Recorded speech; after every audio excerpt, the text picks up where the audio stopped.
All right, so how good a film is. We have a component called film score that receives two props, the title and the score. So based on the score, we want to identify whether the given movie is good or bad, or nice, or whatever. Yeah. Actually, the title probably is useless here, right? We don't have to display the title of the movie or anything like that. All right. So we have to do a bit of if else handling. Yeah. So return, and then the property is under props.score.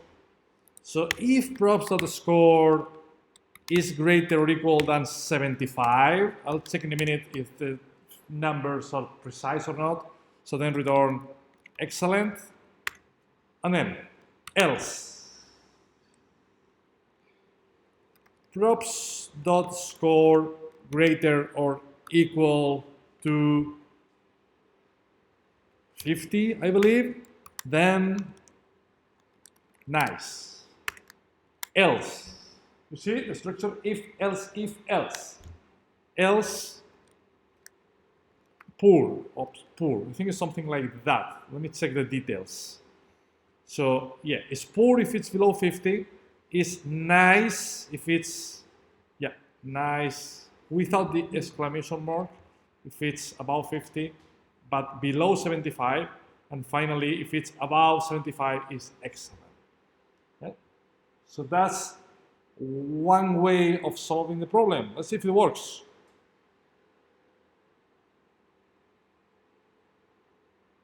Yes, it does work, right? If you don't really like the syntax because you find that a bit complicated to read, you can always do that, Elena. You can create an if else, a classic if else. Look. Yeah. Yeah, look. If property score is greater than 75, return excellent. Else, if property score is greater or equal to 50, return nice. And else, we don't need any else if, right? I mean, that's the default scenario. So if we end up here, it's because the movie is horrible, right? Return poor. So that will be an equivalent version, and that's up to you. If you find, Alana, that syntax more readable, then go for it, right? There is nothing wrong with that syntax. What do you think? Does it make sense? Yeah? Cool.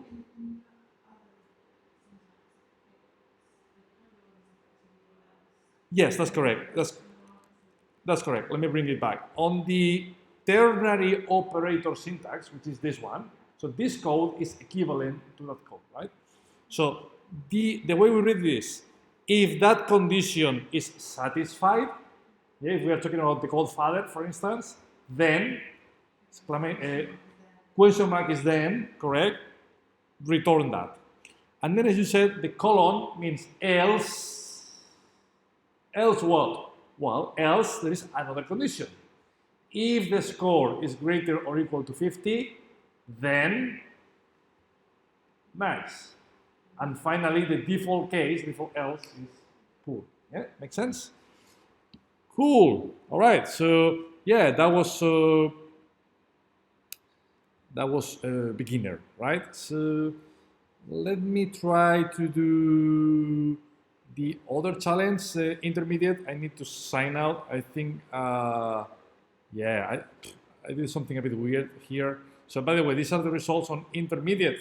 I think it was Wesley versus Darius, if I'm right. So no points for Wesley and some nice points for Darius, right? Unfortunately, he didn't get 40, which was what he was looking for. But he was very close. I'm sure it's just a matter of time that he'll make it.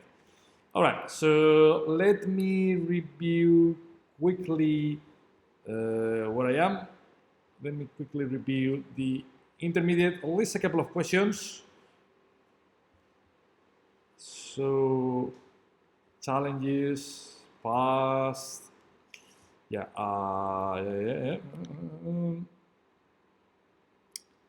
So can I play it? I don't know. Let me see if I can play the challenge, or I need to do some tricks once again. So React. Where is it? Ah, it's this one actually. Yes, looks like I can play it. Brilliant. Let's do it.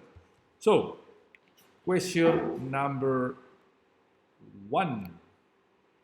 So in this particular question, we are expected to build a basic input text. Yep. So the default value of the input is Peter. However, look at the syntax. Input simulate change. So we are simulating some sort of keystrokes, right? So we can change the value of the input. So when we change the value of the input to Olivia, then the value should be Olivia. To me, personally, I couldn't use a class. I will use a stateless component with hooks. I hope you agree on that, Wesley. But sometimes we tend to do things on a very fancy way, but we tend to ignore how it was done in the past.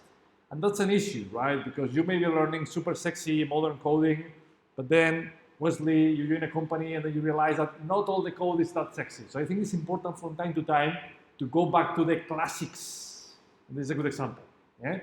So let's try to solve the problem using a class, a stateful component. So first of all, constructor, then we need to type super, and now let's set up the state. This of the state equals, so we want to hold the value that the user has typed on the input, right? So let me just call it value. And Wesley, do you know what should be the default value of the input?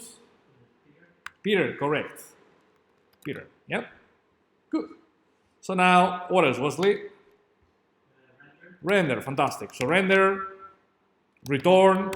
You see, I don't necessarily follow a chronological order. In other words, if I open a parenthesis, I close it immediately. If I open a bracket, I close it. Okay? So thanks to that, I minimize the chances of breaking my app because of missing columns and spaces and all these things, right?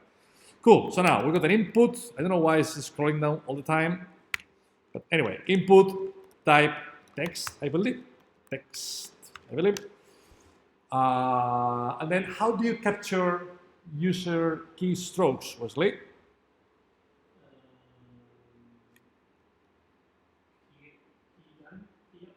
No, wrong.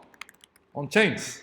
That's the safest way. Because if you do, yeah, definitely. You could do on key up, for instance. But the problem is, what happens if, for instance, a user is doing a copy paste of the value into the input? He's not doing any keystroking at all, right? So on chains is more generic. On chains means, hey, I don't care the way you change the value of the input. Whenever the value changes, I'll capture it. Right, so on chains with capital C, that's important, right? With capital C. Then we got the event. So now we can hopefully update the value. So how do we change the state here, Wesley? Set state, and then what?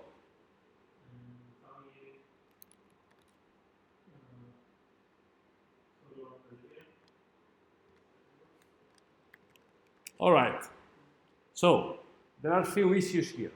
First of all, look at this syntax error. Yeah? That syntax is not correct because when you use a colon, that means you're creating an object. What is the object here? So if you want to do that, so you need to do something like that. Yeah? But that's still not correct. Let's have a look why. If we test that piece of code, it doesn't work. You didn't return anything. And the reason is, when dealing with class, correct, this dot set state. Yeah? Still some errors.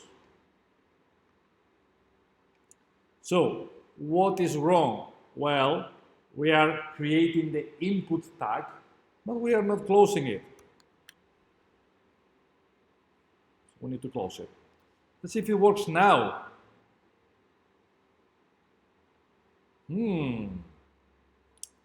Expected undefined to equal Peter. So why the value of the input is undefined rather than Peter? That's correct, Wesley. We need to add the value to this dot state dot value. All right, so let's test again. It works. However, I think that's a bad solution. Why? Because according to this component, it doesn't really matter what the user types. If you are signing up into a platform and you enter your name, Wesley, on the system, your name will be Olivia. Yeah? Why? Because you are hard coding. You don't care what the user types. You always persist Olivia, so that's wrong.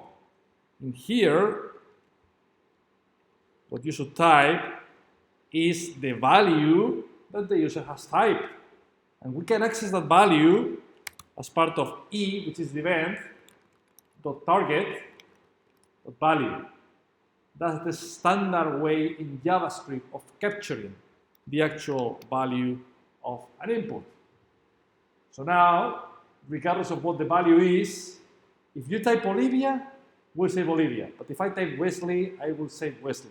So our component is more dynamic. Does it make sense, Wesley? Yeah. Any questions? No? All right, so let's do one more question. Number 2. What is it about? Interesting. It's a good question. So we have a list of tennis players, and we essentially have to display the female ones. We have to filter out the male. Yeah? So that's a bit hard to read because that's what we call in TDD test rolling. So we create an array of use cases scenarios, and then using for each, we run them sequentially, one after the other. That's a very convenient way of running similar tests that share the same structure, but they just change few bits. All right, so what we got here? Once again, we have a class. Let's deal with that. I have the feeling that in this particular case, we don't even need to set any state. The state makes sense when you want to change something. In this particular case, I don't really want to change anything. I just receive a list of tennis players and I want to display some of them. So if you are unsure whether you need a state or not, don't create it. Don't set any state. And if you really need it, you'll figure out within minutes. So don't worry about that. Keep it simple. So for now, render, return, semicolon, before I forget. So now, Wesley, how many arguments, how many props our component receives?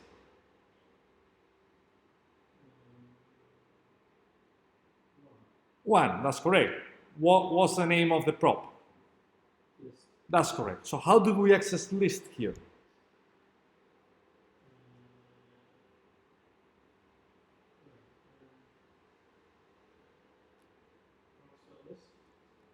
Props.list. You did the same mistake on the previous exercise. Props doesn't exist.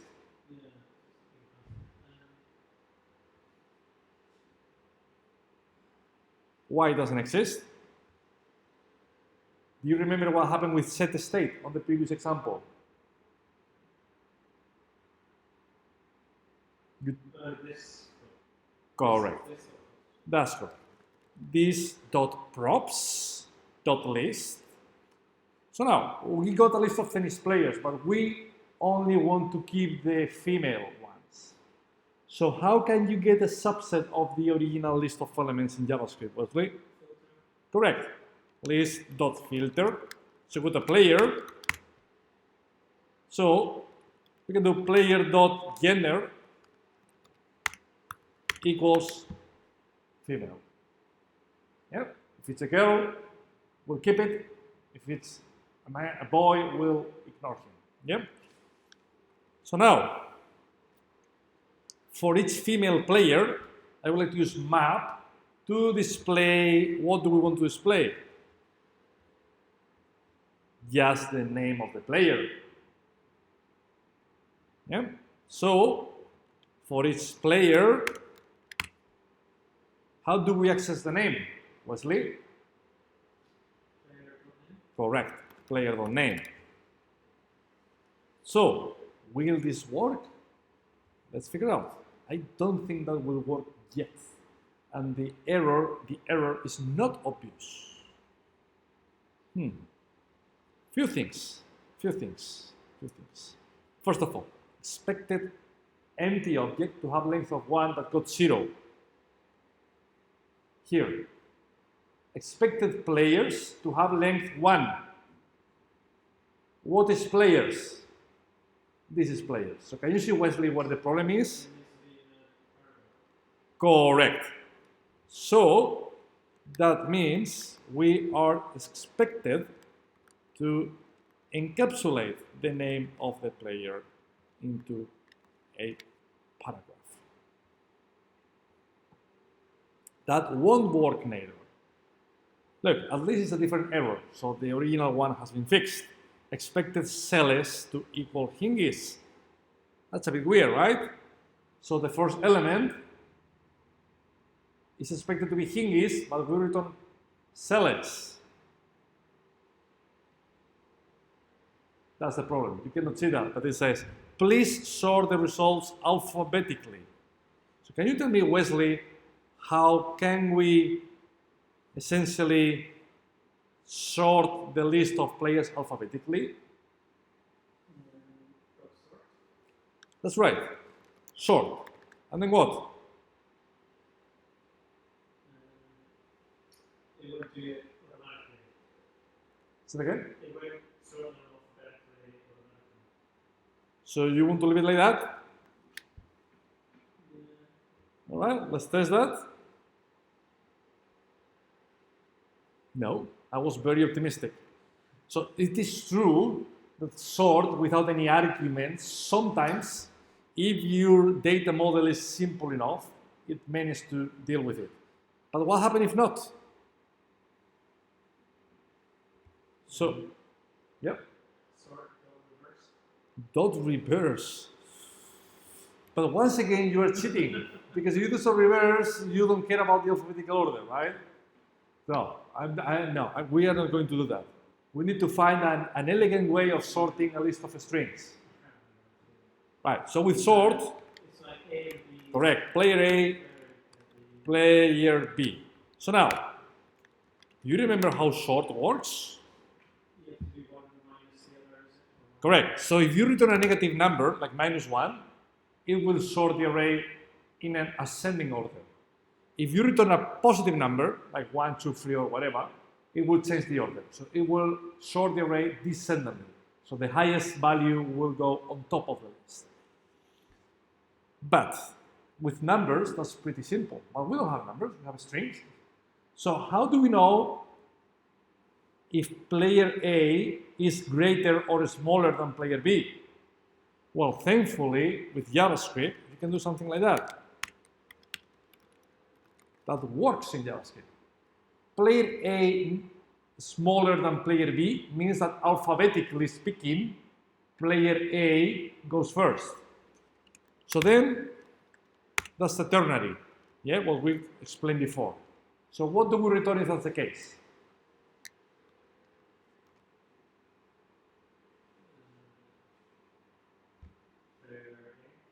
Player A. No, remember, sort returns a number. 1 or -1?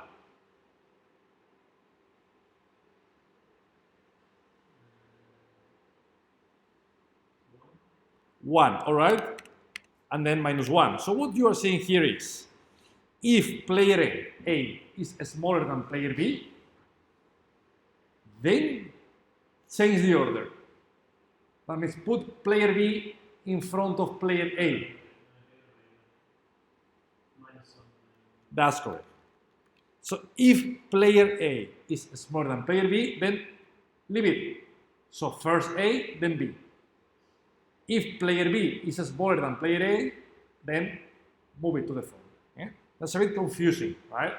Also because -1 or -12, it doesn't matter, right? The important thing is the value negative or is it positive? So let's see if it works. It does work. Yeah, so that's the way we can solve the problem. Any questions, Wesley? No? All right. So I think we can leave it here, guys. So I hope you enjoy the course. All the best in your future. Thank you. Congratulations once again, Cheers. Wesley, for your job. And Elana, so if you need anything, you know where we are. So I hope you enjoy it as well. All the best, guys. Yeah. Yeah. It takes time, right? It's